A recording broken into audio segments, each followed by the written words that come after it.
तो आज की मूवी का नाम है 21। ये मूवी ना 6 लोगों का एक ग्रुप की है जो कि कार्ड्स खेलने में एक्सपर्ट बन जाते हैं और वो सारे मिलकर इस तरह से चीटिंग करते हैं कि सामने वालों को पता ही नहीं चलता और वो इस चीटिंग से मिलियंस ऑफ द डॉलर कमाते हैं। और आप लोगों को लास्ट सीन तो बिल्कुल भी मिस नहीं करना चाहिए। So I am Harsh and welcome my channel. Without wasting time let's begin. अब मूवी शुरू होती है और हमें बैन को दिखाया जाता है जिसका अभी हार्वर्ड मेडिकल स्कूल में एडमिशन हुआ है। बैन को ना अब हार्वर्ड से MIT करने के लिए स्कॉलर की सख्त से सख्त जरूरत है क्योंकि हार्वर्ड की फीस ना $3 लाख होती है जो कि बैन अफोर्ड नहीं कर पाएगा। बैन जिस प्रोफेसर के सामने बैठा हुआ था वो प्रोफेसर बैन को बताता है कि रॉबिन्सन स्कॉलर को पाने के लिए तुम्हें दूसरों से कुछ अलग और अपनी लाइफ में कुछ नया करके दिखाना होगा जिससे कि ये स्कॉलर तुम्हें दे दी जाए। ये स्कॉलर सिर्फ एक ही स्टूडेंट को दी जाती है। अब इसके बाद बैन वहाँ से निकल जाता है और एक शॉप में जाता है जहाँ पर वो काम किया करता था। बैन ने अपनी फाइनेंशियल कंडीशन को स्टेबल रखने के लिए जॉब किया करता है और उस जॉब में अभी बैन को प्रमोशन मिला है और उसकी सैलरी भी बढ़ा दी गई है। यहाँ बैन का दोस्त माइल्स भी उसके साथ था। अब हम देखते हैं कि बैन का बर्थडे होता है और उसकी मॉम और उसके फ्रेंड्स सारे मिलकर सेलिब्रेट कर रहे होते हैं। बैन के ना फादर नहीं होते, बैन की फैमिली के तौर पर सिर्फ उनकी मॉम थी।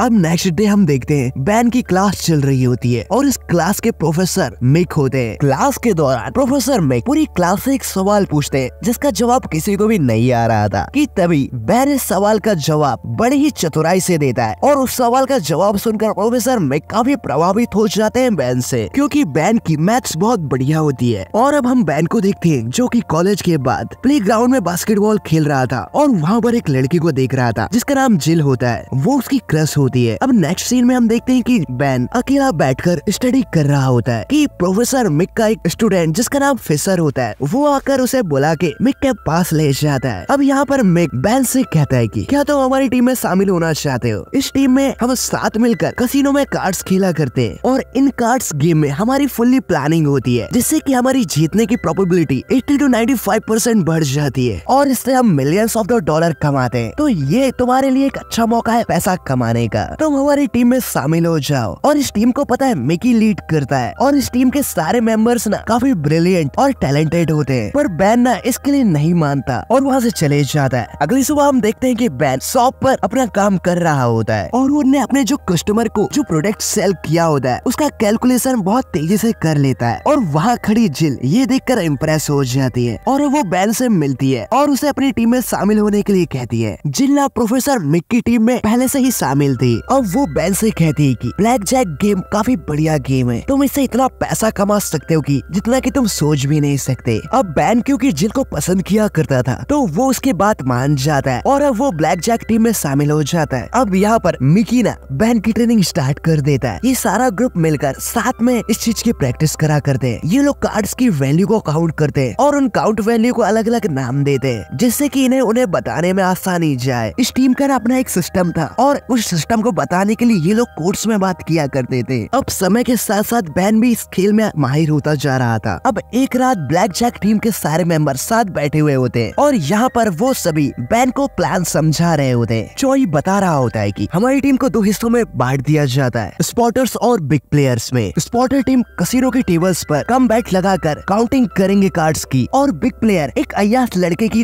रूप में आएगा और उसी टेबल पर बैठकर वहाँ पे बड़ी बैट्स लगाएगा क्योंकि वहाँ पर स्पॉटर्स टीम ने पहले से ही काउंट्स कर लिया होगा कार्ड्स को और तुम्हें खुद भी काउंट करना है। स्पॉटर टीम तुम्हें इशारों से कार्ड्स के नंबर बताएगी और फिर तुम्हें बड़ी बड़ी बैट्स लगानी है और अच्छा खासा प्रॉफिट कमाना है। और ये लोग सारे इशारे भी उन्हें बता देते। यहाँ बैन ने ट्रेनिंग के दौरान सारे इशारों का मतलब सीख लिया था। अब वो इसके लिए तैयार था कि नहीं इसे चेक करने के लिए ना मिकी ने उसे एक लोकल कसिनो जो कि अंडरग्राउंड कसिनो होता है वहाँ पर टेस्ट करते हैं। यहाँ बैन अच्छा खासा परफॉर्मेंस दे रहा होता है और तभी मिक बैन को पकड़ के लाकर उससे कार्ड्स के नंबर पूछता है पर बैन उन्हें वहाँ की कोई भी खबर नहीं देता और ना ही कोई काउंट बताता है। और जैसे ही उसका मास्क निकाला जाता है तो सामने मिकी खड़ा था। अब प्रोफेसर मिकी को बैन के ऊपर पूरी तरह से भरोसा हो गया था कि ये किसी भी हालत में हमारे प्लान को एक्सपोज नहीं करेगा। अब इसके बाद यहाँ पर मिकी बैन से कहता है कि तुम ना बिग प्लेयर बन जाओ क्योंकि तुम काउंट बहुत बढ़िया करते हो। मिकी बैन से ये भी कहता है कि हम अपने प्लान और टेक्निक और काउंटिंग के बेसिस से कसिनो के सिस्टम को हराते हैं। तुम कभी भी अपने इमोशंस में बहकर कोई भी बैट्स नहीं करना। अब ये लोग तैयार होते हैं। यहाँ हम एयरपोर्ट में देखते हैं जहाँ पर बैन, चोई और फिशर साथ जा रहे होते हैं। फिशर फिशर बैन को लेकर वॉशरूम जाता है और वहाँ उसे कुछ पैसे देता है और उसे अंडरवेयर के अंदर डालने के लिए कहता है, क्योंकि वहाँ पर एयरपोर्ट पर चेकिंग होने वाली थी। इस पर बैन थोड़ा डर रहा होता है और जब वहाँ चेकिंग होती है तो ये लोग वहाँ से आसानी से निकल जाते हैं। अब ये सभी फ्लाइट पे होते हैं। यहाँ हम बैन को देखते हैं जो थोड़ा नर्वस होता है कल के लिए। वो अपने कार्ड्स काउंटिंग की प्रैक्टिस कर रहा होता है, क्योंकि उसे वहाँ पर प्लेयर्स के तौर पर खेलना होगा। ये सभी नेवाडा सिटी के वेगस एरिया में पहुँच चुके थे। अब वहाँ ये सभी एक होटल में जाते हैं जहाँ पर मिकी पहले से ही मौजूद था। वो इन सभी को एक अलग आईडी देता है, क्योंकि ये सभी अपनी आइडेंटिटी रिवील नहीं कर सकते। और मिकी इन सभी से ये भी कहता है कि कसिनो के अंदर तुम एक दूसरे को बिल्कुल भी नहीं जानते। आई रिपीट, बिल्कुल भी नहीं जानते। यहाँ पर बैन मिकी से पूछता है कि आप क्यों नहीं खेलते हमारे साथ। इस पर मिकी उन्हें कहता है कि मैं पहले बहुत खेला करता था, मैं इसमें बेस्ट था, पर अब मैं रिटायर हो चुका हूँ। अब यहाँ पर हम बैन को देखते जो कि कसिनो में था। यहाँ कोई भी एक दूसरे को पहचान नहीं रहा होता। तभी बैन देखता है कि क्या ना उसे इशारा कर रही होती कि इस सीट पे मैंने काउंट कर रखी हूँ, तुम आके बैठ जाओ और यहाँ से खेलो। तो वहाँ पे बैन चले जाता है और अपनी बैट लगाना स्टार्ट कर देता है। वो वहाँ पे काफी बढ़िया खेल रहा होता है। वो हर एक कार्ड को बहुत अच्छे से काउंट कर बहुत सा प्रॉफिट कमा रहा होता है। अलग अलग टेबल्स पे अलग अलग बैट खेल कर बहुत से पैसे कमा रहा होता है। और बैन का परफॉर्मेंस देखकर यहाँ मिकी भी काफी खुश होता है। अब उसे सिग्नल मिलता है कि अब बहुत हो गया, वहाँ से निकलो। तो बैन अपने चिप्स जो उन्हें अभी कसिनो में बैट्स लगा के कमाए होते हैं, वो उसे मनी में एक्सचेंज करने के लिए कहता है उन्हें, और वहाँ से निकल पड़ता है। अब यहाँ मॉर्निंग में जब बैन उठता है तो उससे मिलने जिल आती है। जिल उसे उसका हिस्सा देती है और उसे कहती है कि तुमने रात में बहुत बढ़िया खेला। या फिर मिकी सभी से मिलता है और उन्हें उनके काम की शाबाशी देता है। पर यहाँ पर वो फिशर को कहता है कि तुम कल रात में क्या कर रहे थे। स्कॉटर के 3 बार सिग्नल देने के बावजूद भी तुम खेले ही जा रहे थे। बैग पे दम बची ही नहीं थी, पर तुम वहाँ से उठ क्यों नहीं रहे थे। तुम इमोशनल में बह के खेल रहे थे। अगली बार से ये नहीं होना चाहिए। और यहाँ पर फिर बैन को शाबाशी दी जाती है कि तुमने रात में बहुत बढ़िया परफॉर्मेंस दिखाया। हम फिशर को देखते हैं जो कि बैन से थोड़ा जल रहा होता है। अब नेक्स्ट नाइट फिर से ये सभी कसिनो में जाते हैं। बैन वहाँ एक टेबल पर जिल को देखता है जो उसे सिग्नल दे रही होती है कि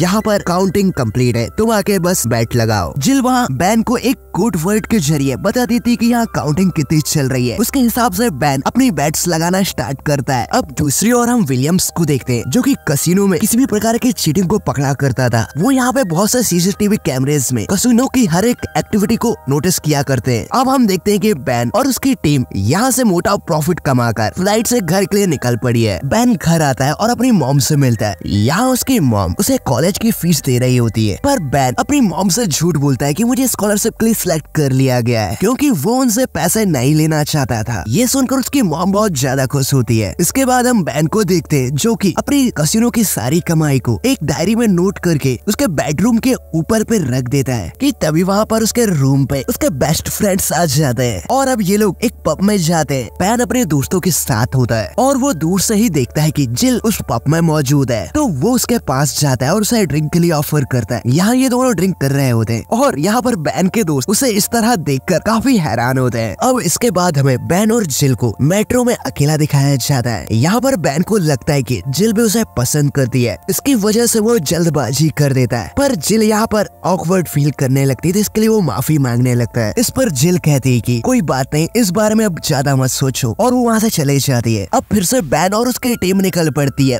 वेगस के लिए। यहाँ पर हम बैन और जिल को देखते हैं जो कि साथ थे। अब बैन की लाइफ इस तरह बीतती रहती है वेगस में बैट्स लगाते हुए और उस बैट से कमाए प्रॉफिट को अपनी डायरी में नोट करते हुए। बैन को अब लगने लगता है कि वो कॉलेज कैंपस में बैन कैम्बल होता है और वेगस में वो जो चाहे वो बन सकता है। ये लोग वेगस में बहुत ज्यादा एंजॉय, फन और बहुत सा पैसा कमाते हैं। अब बैन को वेगस की लाइफ में मजा आने लगा था। बैन को हम बैट्स लगाते हुए और मोटा प्रॉफिट कमाते हुए एंजॉय करते हुए देख सकते हैं। वो इसमें बहुत ज्यादा खुश था। अब यहाँ पर विलियम्स की नजर बैन पर पड़ जाती है, पर बैन और उसकी टीम इस सबसे अनजान अपनी वेगस की लाइफ एंजॉय कर रहे होते हैं। अब एक दिन इसी तरह ये लोग वेगस में बैट्स लगा रहे होते हैं। बैन के साथ फिशर भी बैठा हुआ था। फिशर बैन से इतना ज्यादा जलने लगा था कि उसे बुरा भला कहने लगता है और वहाँ बैठी एक लेडी के ऊपर जूस गिरा देता है। और ये सब होते हुए उसका बॉयफ्रेंड देख लेता है और वो लेडी का बॉयफ्रेंड फिशर को मारने लगता है। इस वजह से लोगों के बीच हाथापाई होने लगती है और इनका पूरा गेम बिगड़ जाता है। और इस तरह की लड़ाई देखकर विलियमसन भी अपने चैम्बर से बाहर निकल के इनकी ओर आने लगता है। ये लोग वहाँ से भागकर एक पब में चले जाते हैं। यहाँ पर बैन फिशर के ऊपर बहुत ज्यादा गुस्सा था और मिकी भी वहाँ पे मौजूद था। मिकी फिशर को अपनी टीम से बाहर निकाल देता है और उसका हिस्सा देकर उसे घर जाने के लिए कहता है। अब यहाँ मिकी सबको सबको बताता है कि कसिनो वाले अपनी चिप्स बदलने वाले हैं और अब हमारा बहुत ज्यादा लॉस होने वाला है, जिस पर बैन उन सभी को एक आइडिया देता है। वो वहाँ पर पॉप्स डांसर को सारी चिप्स दे देता है और उन्हें कैश में एक्सचेंज कराने के लिए कहता है, क्योंकि जो पब डांसर होती है ना, उन लोगों को टिप के रूप में ऐसी चिप्स बहुत सारी मिला करती है। ये आइडिया सुनकर मिकी काफी खुश होता है। सारी पब डांसर उन चिप्स को मनी में कन्वर्ट करा लेती है। मिकी बैन को अपना दिमाग लगाने के लिए उसे जीनियस कहता है और अपना पैसा कन्वर्ट कराने के बाद ये लोग सभी पब में एंजॉय करते हैं। और इसके बाद हम बैन और जिल को देखते हैं, जो कि साथ में इंटीमेट होते हैं। और अब बैन घर लौटकर अपने कमाए हुए सारे पैसे अपने बेडरूम के ऊपर रख रहा होता है और इसके बाद वो अपने फ्रेंड से मिलने चाहता है। यहाँ इन लोगों को ना साइंस प्रोजेक्ट के लिए असाइनमेंट मिला था और इन्हें अपना बेस्ट करके दिखाना होता है। तो जो बैन के फ्रेंड्स होते हैं ना, वो उससे एक चिप मंगाते हैं, पर ये यहाँ पर बैन अपना सारा धन वेगस में होने की वजह से वो चिप को गलत साइज की ला लेता है और जिसकी वजह से उसके फ्रेंड्स उसे कहते हैं कि अब हम तुम्हारे बिना ही इस साइंस प्रोजेक्ट को कंप्लीट कर लेंगे, क्योंकि बैन ना ज्यादातर समय वेगस में ही बिता रहा होता है और वो इनके साथ कोई भी काम नहीं कर रहा था। और इस सब के वजह से बैन अब दुखी होता है और जब वो कसिनो में अपने बेट्स खेल रहा होता है तो वो अपने इमोशंस में बह जाता है और वो बहुत ज्यादा पैसे लगा रहा होता है। उसे यहाँ जिल समझा भी रही होती है, फिर भी वो नहीं मान रहा था, जिसकी वजह से बैन को पहली बार कसिनो में लॉस होता है। और अब यहाँ पर मिकी और उसकी सारी टीम साथ थी। मिकी बैन को चिल्ला रहा होता है कि तुमने ऐसा क्यों किया। बैन उसे माफी मांगता है। यहाँ पर मिकी उससे कहता है कि तुमने काउंटिंग नहीं की, तुमने जुआ खेला। बैन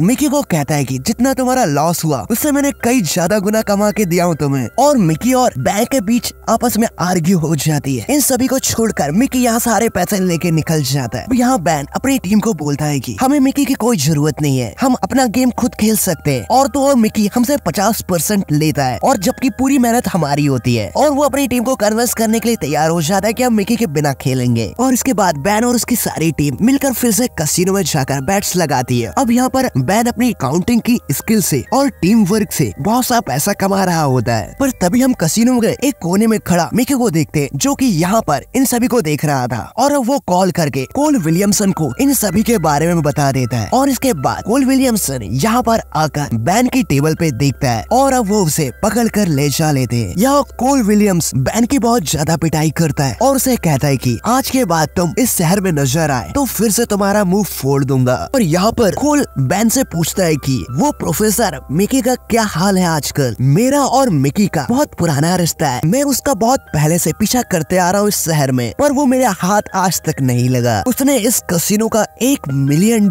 का नुकसान कराया है, जो कि आज तक का सबसे बड़ा नुकसान है। और उसकी वजह से मुझे नौकरी से निकाल दिया गया। और उसके बाद मिकी रूस कभी नजर नहीं आया। और अब हम यहाँ बैन को देखते हैं, जो कि वहाँ से बाहर आता है। बैन की हालत बहुत ज्यादा खराब थी। अब वो अपने जब रूम आके देखता है तो वहाँ पर उसे एक लेटर मिलता है, जो कि हार्वर्ड मेडिकल स्कूल का था। उसमें लिखा होता है कि तुम एक सब्जेक्ट में फेल होने की वजह से अपना ग्रेजुएशन कंप्लीट नहीं कर पाओगे। वो रूम के जब अंदर आता है तो जहाँ उसने पैसे रखे थे अब तक के सारे, वो वहाँ से गायब होते हैं। ये सब ना प्रोफेसर मिकी ने किया था। इस सब की वजह से बैन काफी दुखी था। अब इसके बाद हम बैन को देखते हैं, जो कि जिल से मिलने जाता है और वहाँ उससे मिलकर उसे बताता है कि मिकी ने मुझसे सब छीन लिया, हार्वर्ड मैट छीन लिया, MIT का सपना छीन लिया और मेरे सारे पैसे वो भी उसने मेरे से चुरा लिए और अब ये सब चीजें मुझे वापस चाहिए। और इसके बाद दूसरी ओर हमें बैन के उन्हीं दोस्तों को दिखाया जाता है जिन्हें फील्ड्स ऑफ रोबोटिक्स में अवार्ड मिलता है, वही प्रोजेक्ट के लिए जो उस बैन के साथ मिलकर कर रहे थे। पर अब बैन उस प्रोजेक्ट में शामिल नहीं था।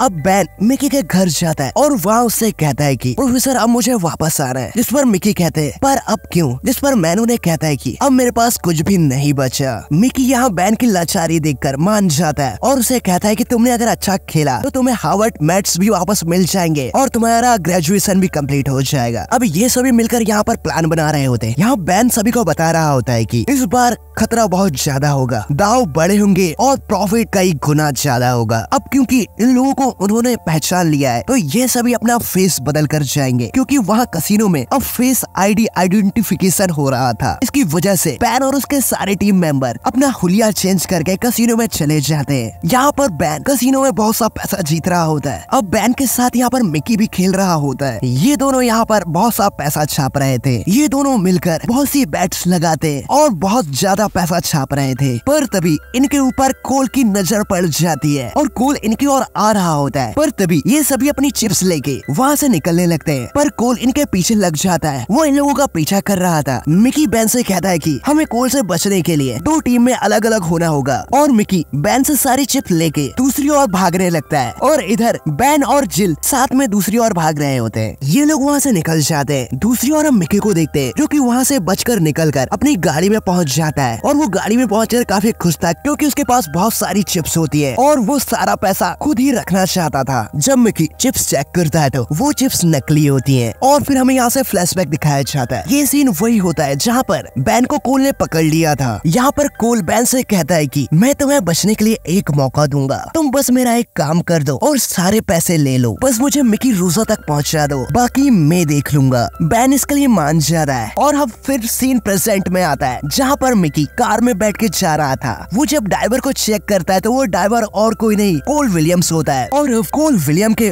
कब्जे में मिकी रोज आ जाता है। वो सारी चिप्स बैन के पास थी। अब बैन और जिल से मिलने यहाँ पर कोल विलियम्स आता है और वो बैन से कहता है कि गुड जॉब, मैं तुम्हारे MIT प्रोफेसर से बात करूंगा, तुम्हारी MIT एडमिशन समझो हो गई। यहाँ कोल बैन से कहता है कि हमारे काम में पेंशन नहीं मिलती तो वो जो तुम्हारे पास चिप्स है वो मुझे दे दो, जो मुझे रिटायर होने के बाद काम आएंगी, और अब तुम आज रात जितना चाहे कसिनो से पैसा कमा सकते हो। और इसके बाद बैन और जिल वहाँ से चले जाते हैं। यहाँ हम कसिनो में देखते हैं जहाँ बैन ने अपने दोस्तों को भी उस प्लान के बारे में बता रखा था जो कि कसिनो में होते हैं और ये सभी मिलकर इस रात बहुत सारा पैसा कमाते हैं। और अब कुछ साल बीत चुके हैं। अब हम यहाँ पर कोल विलियम्स को देखते हैं जो कि अब रिटायर हो गया है और वो बैन के जीते हुए पैसों से अपना रिटायरमेंट एंजॉय कर रहा है। और अब हम वही सीन को देखते हैं जहाँ से हमने कहानी स्टार्ट की थी। बैन उसी प्रोफेसर को ये सारी बात बता रहा होता है और अब बैन को MIT के लिए स्कॉलर मिल चुकी है और अब ये मूवी यहाँ पर समाप्त हो जाती है। तो दोस्तों, बुरा काम का बुरा ही नतीजा होता है। अगर आप किसी के साथ बुरा करते हो तो आपके साथ भी बुरा होगा।